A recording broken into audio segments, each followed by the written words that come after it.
예수님의 씨 뿌리는 비유 혹시 그냥 오래된 이야기로만 생각하고 계셨나요? 사실 이 비유는요, 오늘 살아가는 우리, 특히 신앙대로 살아보려고 애쓰는 청년들에게 정말 실제적인 삶의 지침서가 될 수 있습니다.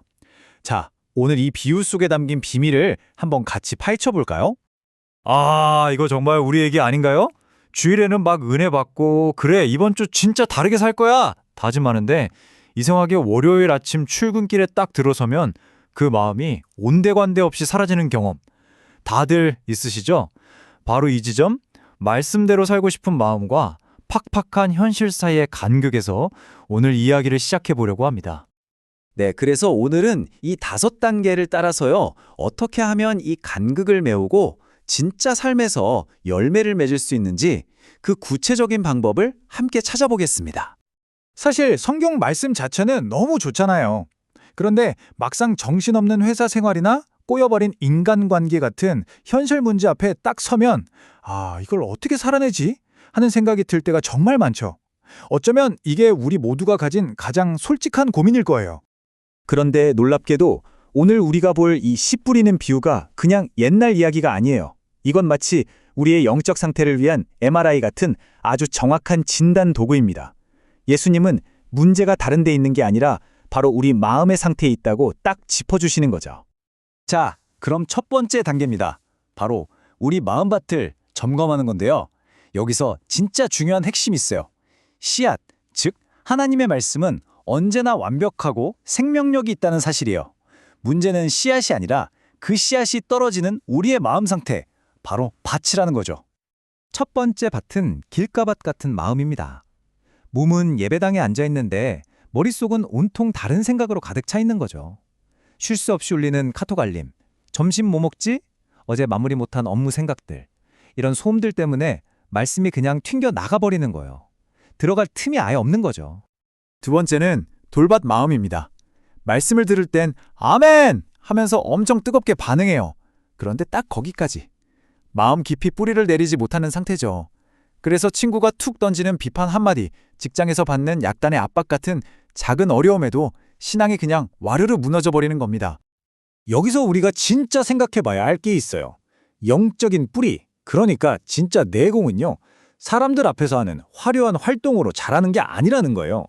오히려 아무도 보지 않는 새벽에 혼자 조용히 말씀 펴놓고 씨름하고 기도하는 그 시간들 있잖아요.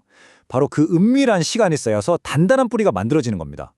그리고 세 번째는 가시떨기 마치입니다. 이 마음은요, 세상 걱정과 유혹이라는 가시덤불에 말씀이 꽉 막혀서 숨을 못 쉬는 상태예요.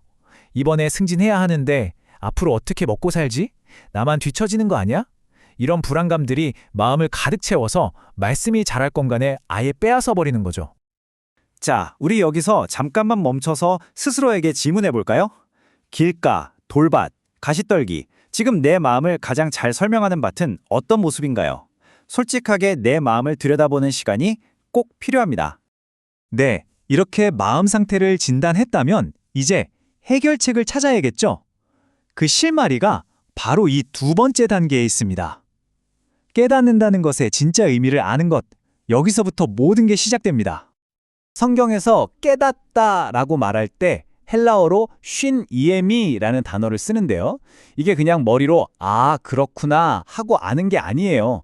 글자 그대로 함께 모으다. 즉, 말씀을 내 삶의 아주 구체적인 상황이랑 딱 연결시키는 걸 의미합니다. 이 연결이 없으면 아무 소용이 없는 거죠. 바로 이런 거예요. 원수를 사랑해야지라는 막연한 생각에서 그치는 게 아니고요. 요즘 나를 제일 힘들게 하는 그 직장 동료, 그래, 그 사람을 사랑하라는 거구나. 이렇게 연결하고, 좋아, 그럼 오늘 점심시간에 그 사람을 위해 딱 1분만 기도해야겠다. 이렇게 구체적인 행동으로 옮기는 것. 이게 진짜 깨달음이라는 겁니다.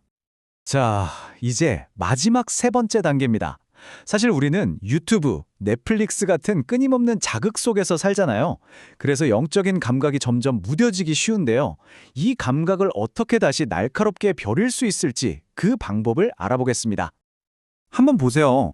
한쪽에는 우리의 영적 감각을 점점 둔하게 만드는 것들이 있죠. 스크롤을 내릴수록 더 자극적인 걸 찾게 되잖아요. 반면에 다른 한쪽에는 하나님의 음성을 듣고 그분이 하시는 일을 볼 수 있도록 우리의 감각을 다시 예민하게 만들어주는 영적 훈련들이 있습니다. 이 차이가 느껴지시나요? 그렇다고 해서 너무 거창하게 생각할 필요는 없어요. 그냥 하루에 딱 30분, 평소보다 30분만 일찍 일어나서 조용한 시간을 갖는 거예요. 그리고 오늘 내 마음에 붙들고 살아갈 말씀 한 구절을 정해서 출퇴근길에도 밥 먹을 때도 계속 곱씹어보는 거죠. 이 작은 습관이 무뎌진 우리 영혼을 깨우는 시작점이 될 겁니다. 자, 이제 결론입니다. 이 모든 걸 삶으로 가져오려면 어떻게 해야 할까요? 여기서 가장 중요한 건 완벽해야 한다는 부담감을 내려놓는 거예요. 핵심은 완벽이 아니라 어제보다 조금 더 나아지는 성장에 있습니다. 이 말씀이 우리에게 정말 큰 위로를 줘요. 모두가 다 100배의 열매를 맺어야 하는 게 아니라는 거죠. 어떤 사람은 60배, 어떤 사람은 30배, 각자의 역량이 다르다는 걸 인정해 주시는 거예요. 중요한 건 남이랑 비교하는 게 아니라 내 삶에서 열매가 맺히기 시작했는가 하는 점입니다. 바로 이겁니다. 우리의 목표는 하룻밤에 슈퍼맨이 되는 게 아니에요. 어제는 못 참았던 말을 오늘은 한번 참아보는 것. 지난주에는 미워했던 사람을 위해 오늘은 기도해주는 것.